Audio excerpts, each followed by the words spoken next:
Hi friends, आज हूँ शेर करीश तमारी साथे कुर्ती लोचो बनाववानी रेसिपी। तो અહીં આગળ ચનાની દાળ એક કપ લઈ લીધી છે। હવે આપણે એને 2-3 પાણીએ ધોઈ લઈશું। હવે એને સારી રીતે આપણે ધોઈ લેવાની છે। હવે આપણે 2-3 પાણીએ ધોઈ લીધી છે। હવે અંદર પાણી એડ કરીને 2-3 કલાક માટે આપણે એને પલળવા મૂકી દઈશું। અહીંયા 2 ગ્લાસ પાણી એડ કર્યું છે મેં। હવે આપણે એને ઢાંકીને રવા દઈશું તો 2-3 કલાકમાં દાળ સરસ પલળી જશે। હવે દાળને પલારે આપણે 2-3 કલાક થઈ ગયા છે તો સરસ એવી ધોઈને આપણે એને પીસી લઈશું। પહેલાં આપણે દાળનું બધું પાણી કાઢી લઈશું। આપણે એડ કરી દઈશું દાળને। હવે 2 ચમચી દહીં એડ કરીશું આપણે। તો અહીંયા આગળ દહીં સેજ ખાટું લીધું છે મેં। હવે 1 ચમચી બેસન એડ કરીશું। બેસનની જગ્યા પર તમે પૌવા બી એડ કરી પલારીને એડ કરી શકો છો। હવે સેજ આપણે પાણી એડ કરીશું। સરસ પીસી લઈશું। હવે આપણે સરસ પીસાઈ ગયું છે જો આ રીતનું। હવે બાઉલમાં કાઢી લઈશું અને આની અંદર સેજ આપણે પાણી વધારે એડ કરીને જ પીસવાનું સરસ એવું। હવે આપણે સેજ જોઈ લઈશું ખીરું તો આ રીતનું અંદર દાળ આખી ના રહે એ રીતનું આપણે પીસી લેવાનું છે। હવે આપણે સેજ મીઠું એડ કરીશું, થોડી હળદર એડ કરીશું અને મિક્સ કરી લઈશું બધું। હવે એને 5 થી 6 કલાક માટે આથો આવા મૂકી દઈશું। આપણે સુરતી લોચાનો મસાલો બનાવી લઈશું। તો અહીંયા આગળ શેકેલા જીરાનો પાવડર લઈ લઈશું અડધી ચમચી। અહીંયા કાશ્મીરી મરચું લઈશું અડધી ચમચી। 5 ચમચી જેવો મરી પાવડર લઈશું।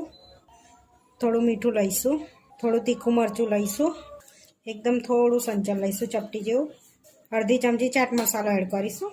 હવે બધું સારી રીતે એવું મિક્સ કરી લઈશું આપણે। સરસ એવું મિક્સ કરી લેવાનું છે આપણે। તો સુરતી લોચાનો મસાલો રેડી થઈ ગયો છે। તો આમાં જીરું ઓપ્શનલ છે, જીરા પાવડર ઓપ્શનલ છે, એથી ટેસ્ટ સારો આવે। હવે મસાલો રેડી થઈ ગયો છે। હવે આપણે ગ્રીન ચટણી બનાવી લઈશું। હવે મિક્સરના બાઉલમાં આપણે ફુદીનાને ધોઈને લઈ લઈશું। તો અહીંયા ફ્રેશ ફુદીનો લીધો છે મેં। 1 વાડકી ધાણા લઈશું આપણે। અહીંયા ધોઈને લીધા છે ધાણા। હવે 2 નંગ આપણે તીખા લીલા મરચાં લઈશું। થોડું જીરું એડ કરીશું આપણે। થોડું મીઠું એડ કરીશું। થોડી હિંગ એડ કરીશું। થોડું સંચર એડ કરીશું। 1 આદુનો ટુકડો એડ કરીશું। 1 ચમચી ખાંડ એડ કરીશું। હવે એની અંદર આપણે સેવ એડ કરીશું 2 ચમચી જેવી।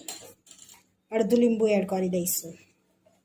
થોડા સિંગદાણા એડ કરીશું 1 ચમચી જેવા। હવે 2 થી 3 આઈસ ક્યુબ એડ કરીશું આપણે, જેથી ચટણીનો કલર ગ્રીન રહે। હવે એની અંદર થોડુંક જ પાણી એડ કરીશું, આઈસ ક્યુબ એડ કરી છે એટલે। હવે આપણે ચટણીને પીસી લીધી છે તો ચેક કરી લઈશું। તો આ રીતની આપણે ચટણી રાખવાની છે। હવે આપણે બાઉલમાં લઈ લઈશું। તો આ રીતની થીક રાખવાની છે ચટણીને। હવે આપણે લોચો બનાવી લઈશું। હવે આપણે 5 થી 6-7 કલાક જેવું થઈ ગયું છે તો હવે આપણે ખીરું ચેક કરી લઈશું। તો જોઈ શકો છો સરસ એવો આથો આવી ગયો છે ખીરામાં આપણે આ રીતનો। અંદર એડ કરીશું આદુની પેસ્ટ અડધી ચમચી, લીલા મરચાંની પેસ્ટ 1 ચમચી એડ કરીશું। હવે એની અંદર આપણે થોડું મીઠું એડ કરીશું, સવારે એડ કર્યું હતું એટલા માટે, અને થોડી હળદર એડ કરીશું। હવે બધું એવું સરસ મિક્સ કરી લઈશું। હવે આપણું ખીરું રેડી છે। આ રીતનું બધું એડ કરી દીધું છે અંદર। આ રીતની આપણે પ્લેટ લીધી છે, એમાં થોડુંક તેલ એડ કરીશું અને પ્લેટને તેલથી ગ્રીસ કરી લઈશું આ રીતે બધી બાજુથી। તો અહીંયા પાણી ગરમ કરવા મૂક્યું છે। હવે એની અંદર આપણે પ્લેટ મૂકી અને થોડી વાર આપણે ગરમ થવા દઈશું। હવે આપણે એડ કરીશું થોડી હિંગ। હવે આપણે એમાં થોડુંક પાણી એડ કરીને સહેજ પાતળું ખીરું કરી લઈશું આપણે। હવે આપણે એની અંદર અડધી ચમચી જેવો ઈનો એડ કરીશું અને સરસ એને એક્ટિવ કરી લઈશું આપણે અંદર એડ કરીને। સરસ આપણે ઈનાને એક્ટિવ કરી લીધો છે। હવે આપણે પ્લેટમાં એડ કરી દઈશું એને। આપણે ઢાંકણ ખોલીને ચેક કરી લઈશું। હવે એડ કરી દઈશું આપણે ખીરું અંદર। હવે એની પર થોડુંક લાલ મરચું સ્પ્રિંકલ કરી દઈશું આપણે થોડું આ રીતનું। હવે ઢાંકીને 20 મિનિટ આપણે એને થવા દઈશું ધીમા તાપે। 20 મિનિટ થઈ ગઈ છે આપણે, આપણો લોચો રેડી થઈ ગયો છે। તો હવે આપણે પ્લેટને બહાર કાઢી લઈશું અને સર્વ કરી લઈશું। તો પ્લેટમાં અહીં આપણે ગરમ ગરમ જ આ તો સારો લાગે લોચો।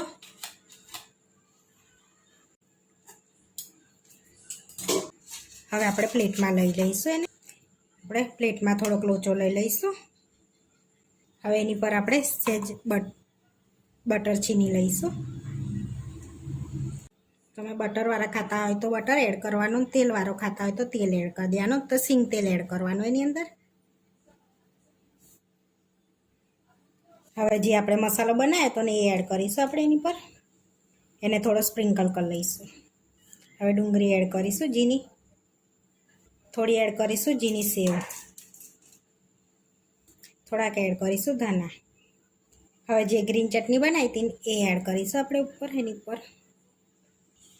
હવે આપણે ગ્રીન ચટણી સર્વ કરીશું. હવે સર્વ કરીશું ડુંગળી બી. જે મસાલો બનાવ્યો હતો ને એ બી આપણે સર્વ કરીશું. સુરતી લોચો અને ચટણી બનીને રેડી થઈ ગઈ છે. તો આવા વિડીયો જોવા માટે મારી ચેનલને સબસ્ક્રાઈબ કરો, લાઈક કરો અને શેર કરો. અને તમે જરૂરથી ટ્રાય કરો. ફરી મળીશું નવા વિડીયોમાં.